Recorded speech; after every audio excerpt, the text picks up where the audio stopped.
भक्तजनों, अब वो बाबा मोहन राम की भगतनी अपने पति देव से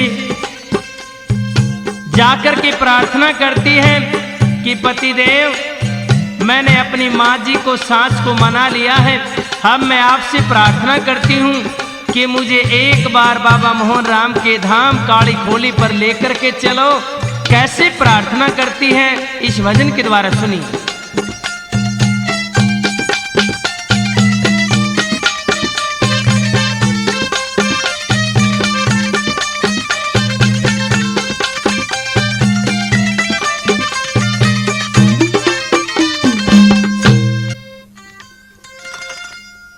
वो खोली दाम दिखा कहलाइए, परिक्रमा लगवा कहलाइए, पर्वत पे मंदिर प्यारा पिया दर्शन तू करवा कहलाइए। खोली धाम दिखा कहलाइए, परिक्रमा लगवा कहलाइए, पर्वत पे मंदिर प्यारा पिया दर्शन तू करवा कहलाइए।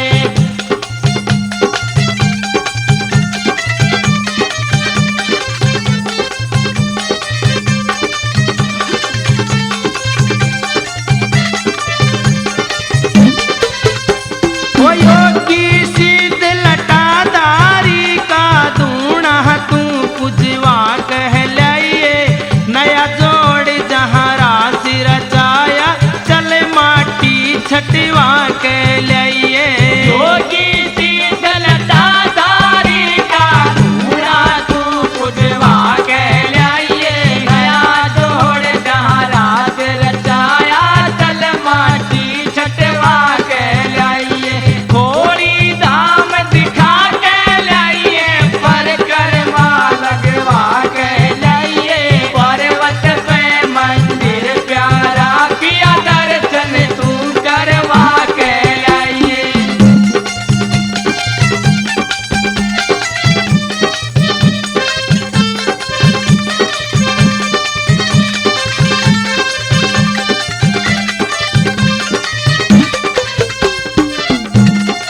बाबा मोहन राम की काली खोली पर भक्तों की लाखों की संख्या में भीड़ लगती है।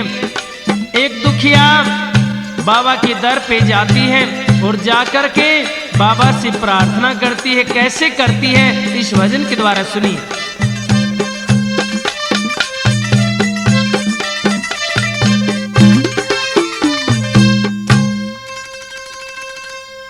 वो तेरे दर पे मोहन बाबा मैं आशा कर कह आई हूँ। तेरे दर पे मोहन बाबा मैं आशा करके आई हूँ। तेरे दर पे मोहन बाबा मैं आशा करके आई। ओ मैं आशा करके आई हूँ। तेरे दर पे मोहन बाबा मैं आशा करके आई।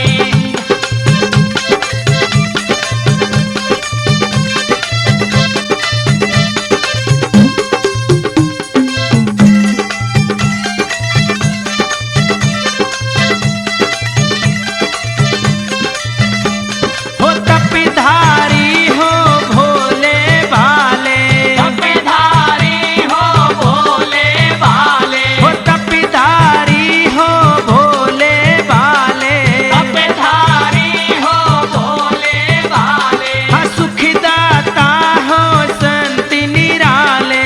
सुखदाता हो संत निराले। सुन लीले घोड़े वाले, हो तेरी जग में कला सवाई हो। सुन लीले घोड़े वाले, तेरी जग में कला सवाई हो। तेरे दर पे मोहन बाबा मैं आशा करके आई। ओ मैं आशा करके आई हो। तेरे दर पे मोहन बाबा मैं आशा करके आई।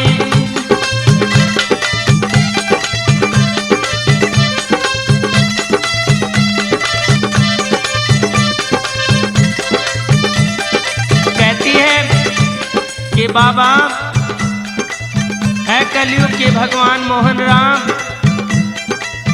देखिए ये परिवार वाले भी मन जीर्ण नहीं देते, उल्टे सीधे ताने कसते हैं।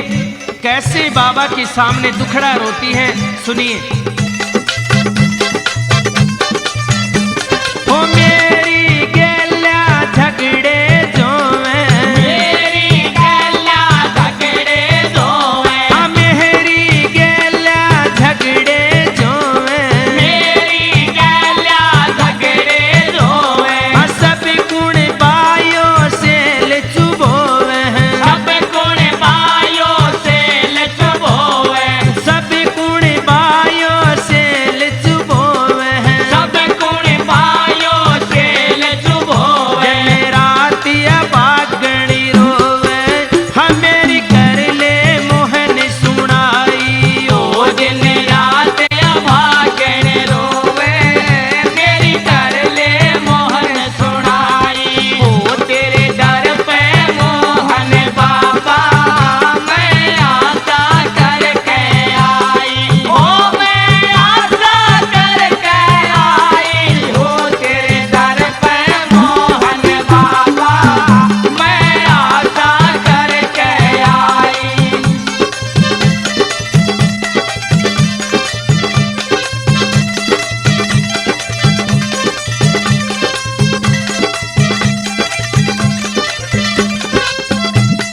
कहने लगी कि बाबा जब तक औरत के पास कोई संतान नहीं होती तो इससे बड़ा दुख औरत के सामने कोई नहीं होता। और मैं ऐसी ही दुखियारी हूँ कि आज तक मेरे चमन में कोई भी फूल नहीं खिला है। प्रार्थना करती है, कैसे करती है, सुनिए।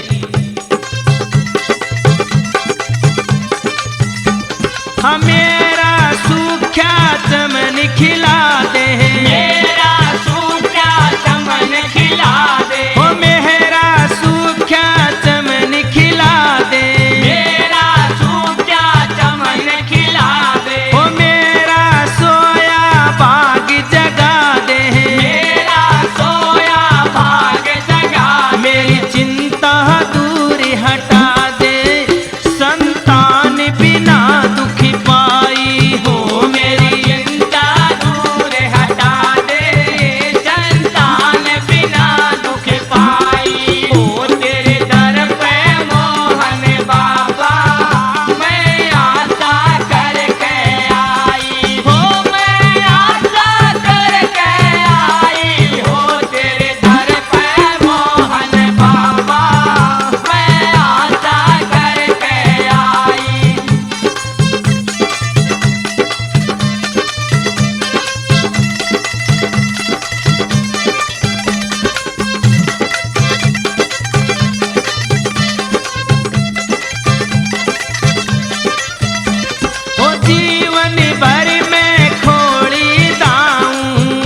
चमन खिल जाए तो मैं आपके दर पे प्रतिज्ञा करती हूँ कि जब तक ये जीवन रहेगा मैं तेरे धाम को नहीं भूलूंगी। कैसे बाबा के सामने प्रतिज्ञा करती है, सुनिए।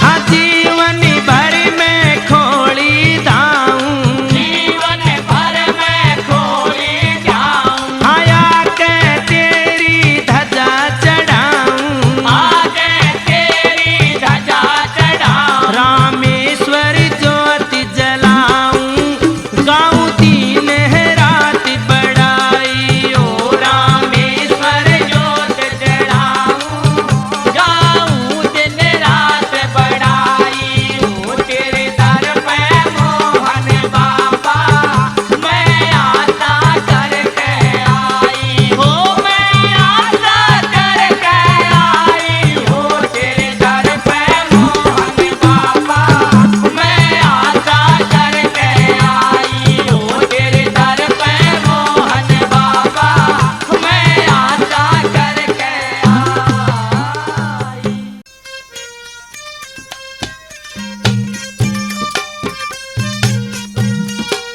प्रेमी भक्तजनों, ऐसे ही एक परिवार जो कि बहुत दुखी था, हर प्रकार की तंगी से तंग था, तो उसने बाबा के द्वारे पर जाकर के अपनी मन्नत रखी। तो बाबा मोहन राम ने कुछ ही दिनों में सारे ठाठ लगा दिए। खुश होकर के अगले साल बाबा के द्वारे पर जाता है और जाकर के बाबा के द्वारे पर नाचता है, गाता है और अपने बाबा की प्रशंसा करता है। कैसे करता है, इस भजन के द्वारा सुनिए।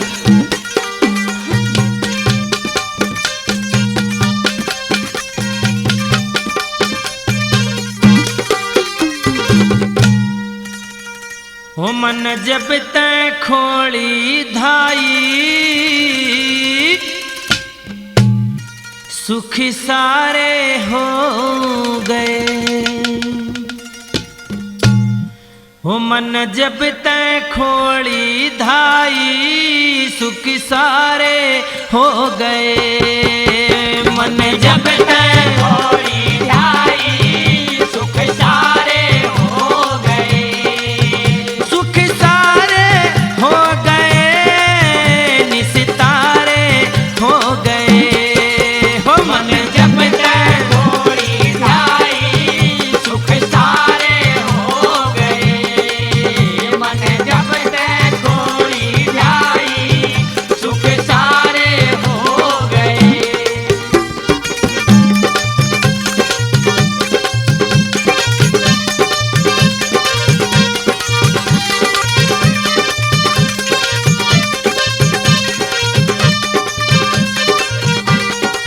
हो रोजगार बिना था खाली, अब आगी मौज निराली। रोजगार बिना था खाली, अब आ गई मौज निराली। हो रोजगार बिना था खाली, अब आगी मौज निराली। रोजगार बिना था खाली, अब आ गई मौज निराली। हो सब दूर हुई कंगाली, ढंग न्यारे हो गए। हो सब दूर हुई कंगाली, दंग न्यारे हो गए।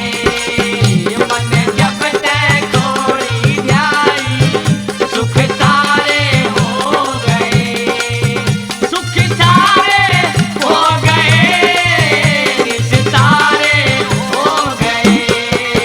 मन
जेली आफत बारी थी भोजन तकला चारी। कभी जेली आफत भारी थी भोजन तकला जारी। हो कभी जेली आफत बारी थी भोजन तकला चारी।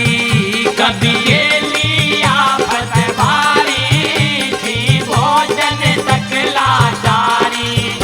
अब क्वालिस जैन सवारी जयकारे हो गए। अब क्वालिस जैन सवारी जयकारे हो गए। मन जब तक घोड़ी जाई सुख सारे हो गए। वो सुख सारे हो गए निस्तारे हो गए। हो मन जब तक घोड़ी जाई सुख सारे हो गए।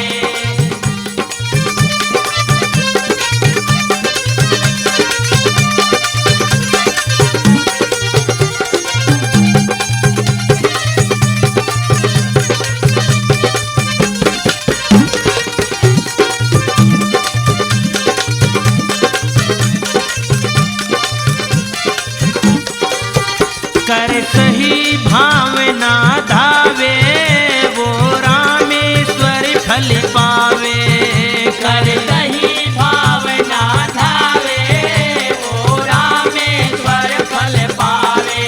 वो कर सही भावना धावे वो रामेश्वर फल पावे। कर सही भावना ध्यावे वो रामेश्वर फल पावे। वो दलबीर जमाना गावे छंद प्यारे